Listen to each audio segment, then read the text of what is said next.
Hey everyone, it's Martin. I'm so excited to be with you live. Uh, I'm not sure if it got that, so I'll just do that again.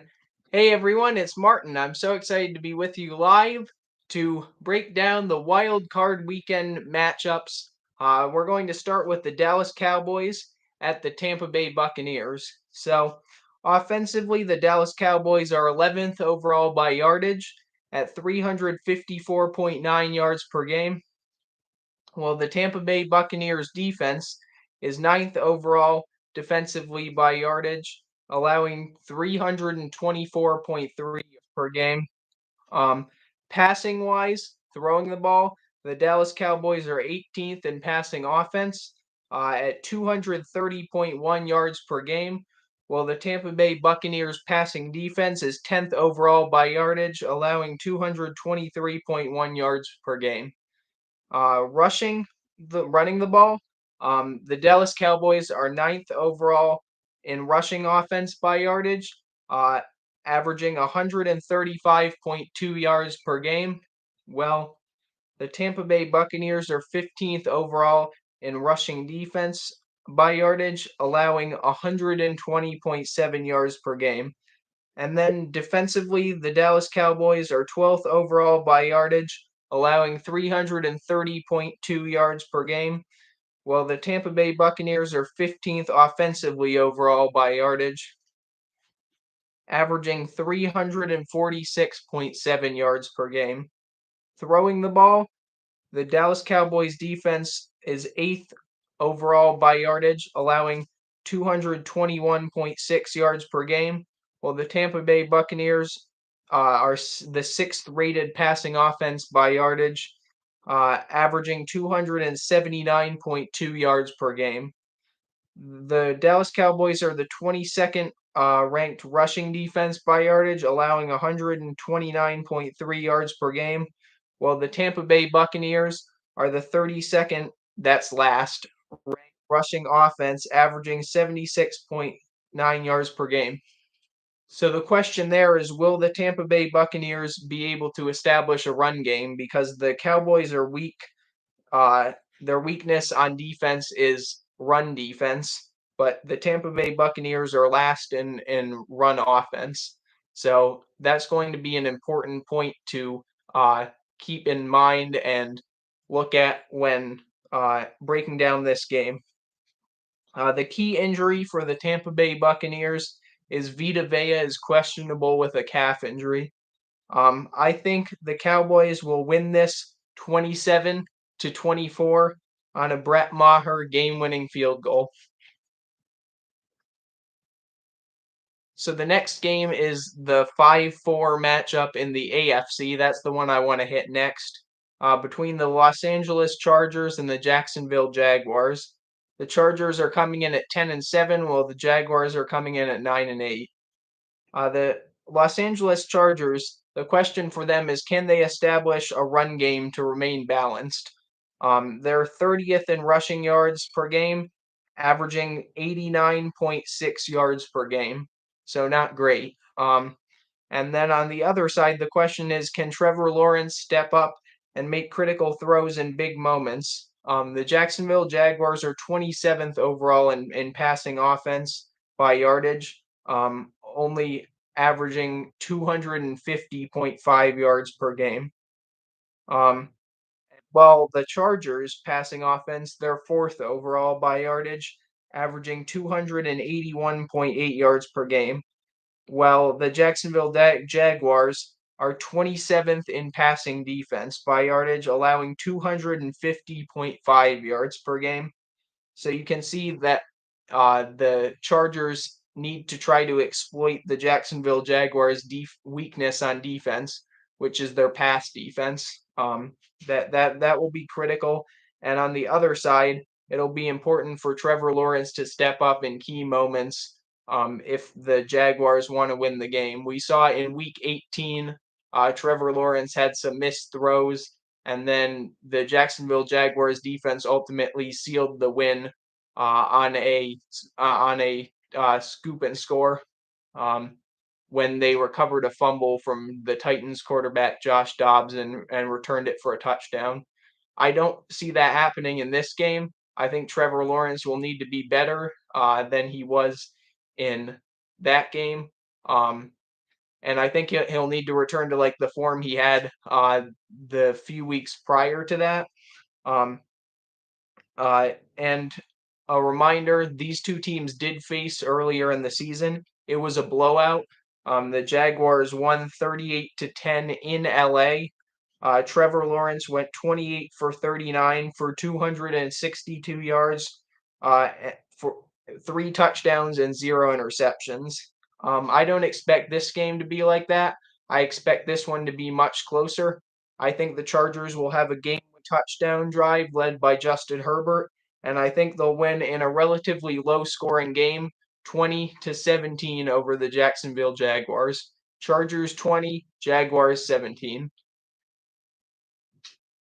Next, we have the 6 versus 3 matchup in the NFC featuring the New York Giants, the 6 seed, coming in at 9-7-1, and the Minnesota Vikings, the 3 seed, coming in at 13-4. This game will be played in Minnesota. So the question for the Giants is, can the Giants stop Dalvin Cook and the Vikings rushing attack? The Vikings are 27th in rushing yards per game at 97.7 yards per game. The Giants' defense, however, is also 27th in rush defense by yardage allowed, allowing 144.2 yards per game. So in the first matchup, the Vikings won the first matchup at home, 27-24 over the Giants. Kirk Cousins was spectacular in that game. He was 34 for 48 for 299 yards, 3 touchdowns and no interceptions. While Daniel Jones was 30 for 42 for 334 yards, 1 touchdown and 1 interception. Saquon Barkley had 84 yards and a touchdown on 14 attempts, while Dalvin Cook was held to 64 yards and 0 touchdowns on 14 attempts. So the silver lining of that game clearly was that the Giants were able to limit the Minnesota Vikings, Dalvin Cook, to only 64 yards rushing. However, Kirk Cousins destroyed them through the air. And my question on the Vikings side for this game is, can Kirk Cousins lead his team to victory throwing the ball? He has 4,547 yards through the air this year, 29 touchdowns, but he does also have 14 interceptions this season. My pick, I think this is going to be another great game, just like the last Vikings Giants game was. I expect this and the Chargers game to be probably the two best games, uh, and the Tampa Bay game too. I think that one should be really good as well. My pick in this game is the Vikings 23 and the Giants 20. I think Greg Joseph will again win with a walk-off game-winning 51-yard field goal. So Vikings 23, Giants 20. I'm going to go relatively quickly through the last 3 games, including the Buffalo Bills game, because I think these games won't be as close as the other 3 games, not nearly as close. So the first matchup I want to focus on is the Bills, coming in at 13-3, playing at home against the 7th seed Miami Dolphins. So something to keep in mind here is that Teddy Bridgewater is questionable and Tua Tagovailoa is out for this game. So that should favor the Bills, obviously. I think there's a big difference here if Teddy Bridgewater plays versus if Tyler Thompson starts at QB. I think either way, the Bills are going to walk away with a win. Go Bills! But I think it'll be closer if Teddy Bridgewater plays. I have the Bills winning 30-21 over the Dolphins if Teddy Bridgewater plays, and I have the Bills winning 31-13 if Skylar Thompson plays at QB. There were 2 matchups in the regular season. The Dolphins won 21-19 at home, and the Bills won 32-29 at home. The common denominator in both of those games was Tua Tagovailoa played at QB. And since Tua is not playing in this game, I think the Bills will have a much easier time on defensively stopping the quarterback of the Miami Dolphins, whether that's Teddy Bridgewater or Skylar Thompson. So again, Bills 30, Dolphins 21 if Teddy B plays. Bills 31, Dolphins 13 if Skylar Thompson plays.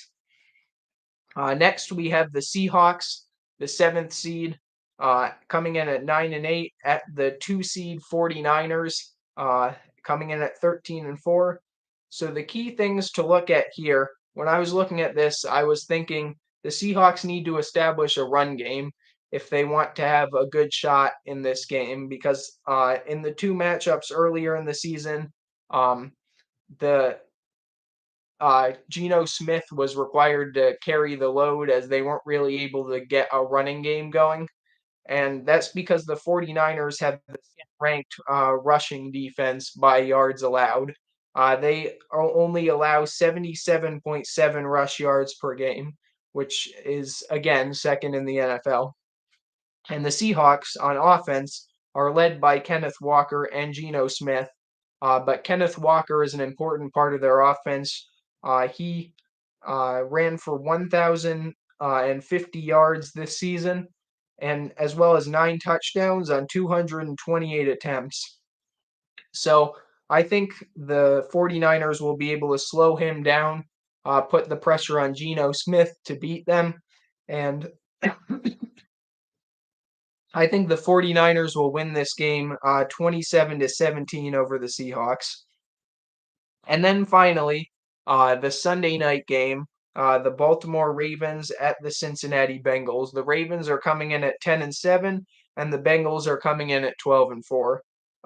So obviously, the news today was that Lamar Jackson is not going to be playing in this game. That is absolutely huge.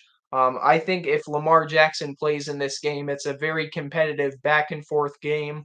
Obviously, you have to account for Lamar Jackson on the ground as well as throwing the ball.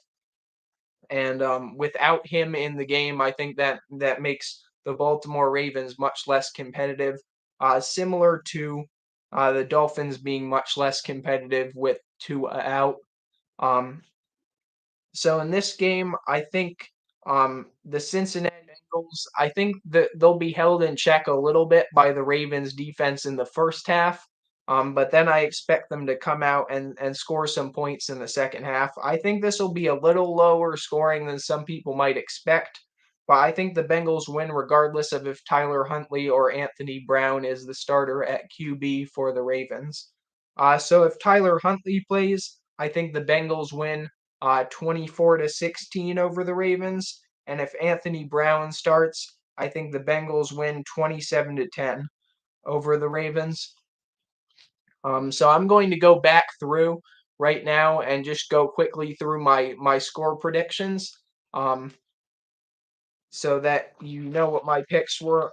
So again, I started with the Monday night game, which is the Dallas Cowboys at the Tampa Bay Buccaneers. I have the Cowboys winning 27-24 over the Bucks.